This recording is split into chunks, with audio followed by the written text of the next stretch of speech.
Paano po kayo nag-start sa architecture? Magandang kwento to actually. Oh, Kasi it started out na I really wanted to become a pediatrician. And then my dad asked me, "O sige, I'll support you with whatever course you want." Sabi niya, "Anong course gusto mo?" Sabi ko, "I wanted to become a doctor. I want to be a pedia." And then napaisip ako bigla. Kasi sabi niya, "Okay, sige." Knowing yung pagiging doctor talagang mahabang tatahakin mo, it's expensive and everything. So ang sabi lang ng dad ko, "Sige, I'll support you. But make sure na hindi ka mag-shift. Make sure na you will finish it until the end. Okay. Remember, takot ka sa dugo."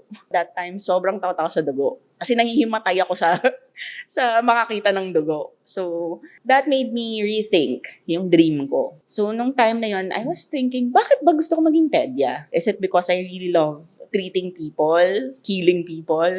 Ganun ba? Parang hindi naman. Kaya siguro talagang gustong-gusto ko maging pedia that time. Is takot ako na every time pupunta ako ng doctor namin, pagpunta ko doon sa clinic, lagi ko iniisip, bakit ba nakakatakot tong clinic na to? Tapos iniisip ko lagi, a clinic should be for kids, should be kid-friendly. Kailangan merong play area, kailangan may ganito. Nai-imagine ko pala na i-rearrange yung buong clinic. Okay. Yun pala yung goal ko.